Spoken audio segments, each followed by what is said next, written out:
10 Grisly Papal deaths from crucifixion to suffocation, poisoning to beheading and stoning to starvation. Check out 10 particularly gruesome deaths suffered by popes in the early history of the Catholic Church. St. Peter, one of the original 12 apostles, Peter was personally chosen by Jesus to be the rock upon which he would build his church. According to the Gospel of Matthew, the Roman Emperor Nero, who scapegoated Christians for calamities including the Great Fire of Rome in 64 AD, ordered their persecution and Peter's arrest. While the first pope was on the run, he reportedly received a vision to return to Rome and accept his fate to become a martyr. According to accounts written centuries later, Peter asked to be crucified upside down because it would result in a longer, more painful death and not directly emulate Jesus. St. Peter's Basilica was built upon what some historians believe is the tomb of the first pope, Pope Sixtus II. Pope Sixtus II portrait from the Sistine Chapel. In 258 AD the Roman Emperor Valerian ordered the executions of Christian bishops,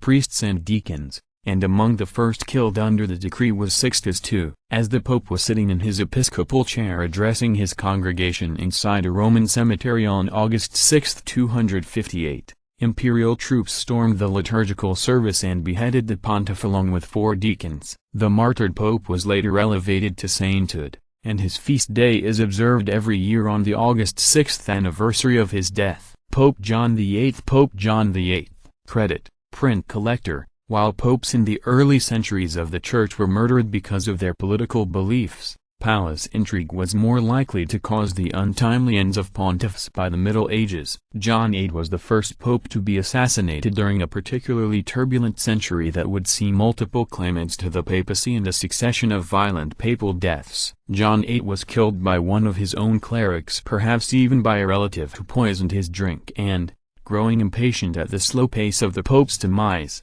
bashed him in the head with a hammer to finish the bloody job. Pope Stephen VI painting depicting the cadaver synod. The Holy See became so bedeviled by politics that Stephen V, sometimes referred to as Stephen VII, put one of his predecessors on trial in spite of the inconvenient fact that the defendant had been dead for 9 months. Stephen V ordered the exhumation of Pope Formosus, dressed the corpse in pontifical robes and sat it on the throne to stand trial for perjury and other crimes. Not surprisingly, the defense was lacking, and the cadaver synod found Formosus guilty. The 3 fingers that Formosus had used to deliver blessings were hacked off, and his body was dragged through the streets of Rome before being thrown into the Tiber River. The macabre trial outraged the public, in particular the supporters of Formosus, which delivered its revenge by imprisoning Stephen V, stripping him of his papal insignia and strangling him to death in August 897. Pope John X. Pope John X,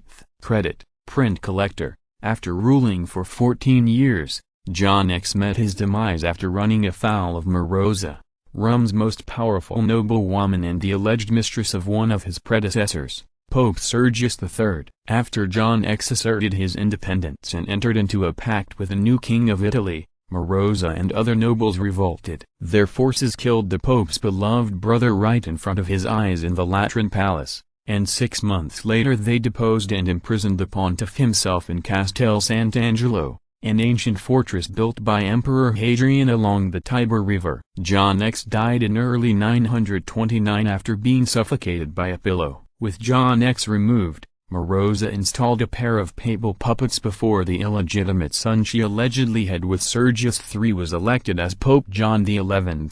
Pope John XII. Pope John XII, credit, print collector. John XII didn't concern himself much about living a life of chastity and resisting carnal temptations. John XII scandalized even the Roman society of his day with his addiction to pleasure and debauchery, writes John W.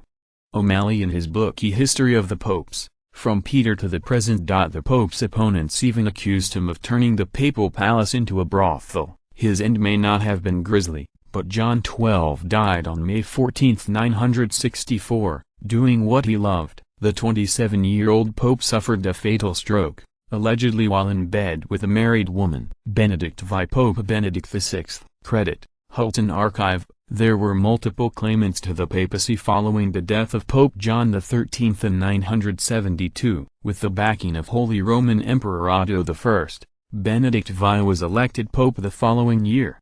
When Benedict's protector died a few months into his papacy, however, an anti-German faction in Rome revolted. They imprisoned Benedict VI inside Castel Sant'Angelo and installed anti-Pope Boniface VII on the chair of St. Peter. At Boniface's direction, a priest strangled Benedict VI to death in June 974. Boniface VII himself died under suspicious circumstances in 985 and was so unpopular at the time that his corpse was stripped of its vestments, dragged naked through the streets of Rome and deposited in front of the papal palace where crowds trampled his body and stabbed it with spears. John 14 Pope John XIV.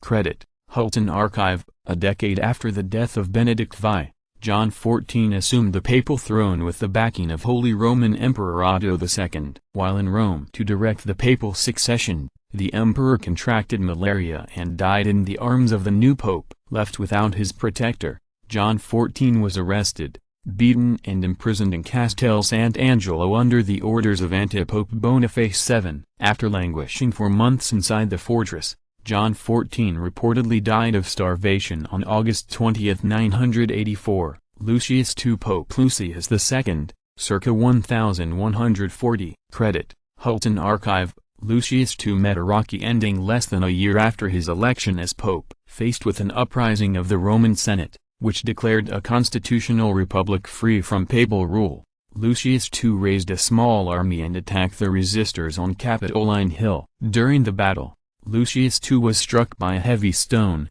and the Bishop of Rome died soon after on February 15, 1145. Pope John XXI. Pope John XXI. Credit, print collector. There may not have been foul play involved in the demise of the first and only Portuguese pope, but the death of John XXI was both painful and bizarre. The only medical doctor to ever lead the Catholic Church, John XII had a small study built for himself at the papal palace in Viterbo, Italy, about 50 miles north of Rome. Shortly after his papal election, the decision proved fatal when the study's hastily constructed ceiling fell on him and caused serious injuries that resulted in his death on May 20, 1277.